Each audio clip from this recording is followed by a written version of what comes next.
Swipe left. Swipe right. In the split-second flick of a thumb, a person is judged, accepted, or dismissed.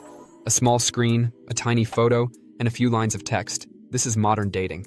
Tinder launched in 2012. What began as a novel app designed to connect people nearby quickly evolved into a cultural phenomenon that reshaped not just how we date, but how we think about attraction, connection, and even ourselves.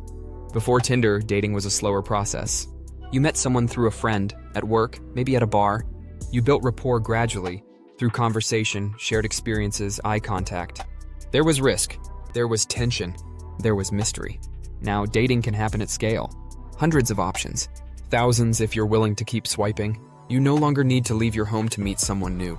But with this explosion of access comes an unexpected cost: decision fatigue, shallow interactions, and a sense that maybe, just maybe, no one is ever quite good enough. At the core of Tinder's appeal is the illusion of abundance. Every swipe is a small dopamine hit, a digital slot machine promising the possibility of love, or at least attention. And that promise is intoxicating. But abundance breeds ambivalence. When you believe there's always someone better one swipe away, commitment starts to feel like a liability. Why invest in one person when the algorithm is already lining up the next?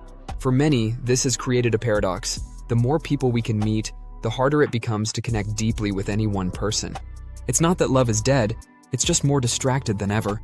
Tinder and apps like it have also transformed dating into a form of performance.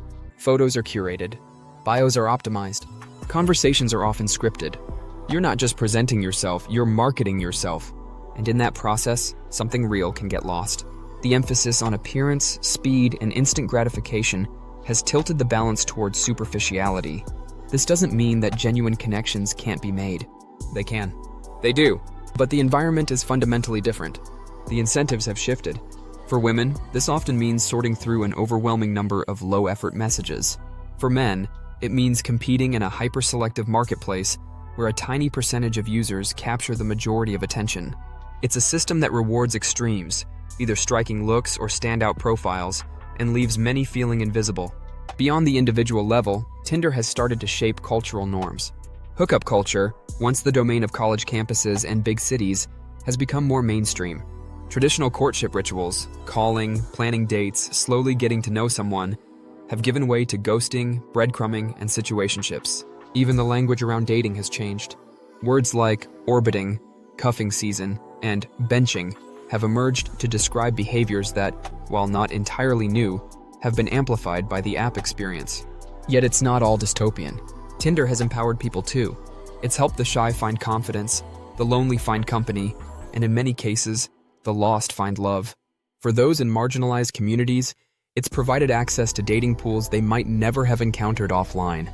The app's influence isn't inherently good or bad. It's a tool, a mirror reflecting our desires, our insecurities, and our evolving ideas about relationships. What we're seeing is not just a shift in how people date, but a deeper shift in what they expect from dating. There's a growing tension between efficiency and intimacy, between having options and feeling chosen. Some are beginning to rebel against the gamification of dating, choosing instead to meet people through shared interests, offline events, or slower platforms that prioritize conversation over convenience. Others lean fully into the Tinder model, optimizing every aspect of their profiles to improve match rates, treating dating as a numbers game. Neither approach is wrong, but both raise the same quiet question. What are we really looking for? Connection? Validation? Escape? In an era of endless swipes, the real challenge may not be finding someone, it may be slowing down long enough to truly see them. Because ultimately, dating isn't just about finding another person. It's about finding a rhythm between two people in a world that never stops moving. And that requires more than an app. It requires attention, vulnerability, patience. These things aren't easy to come by when we're conditioned to expect everything instantly. But maybe that's the opportunity. Maybe the future of dating isn't faster but slower, less optimized, more honest, less filtered, more human. Tinder didn't kill romance, but it did change its terrain. And now, we're all learning how to navigate this new landscape, one swipe at a time.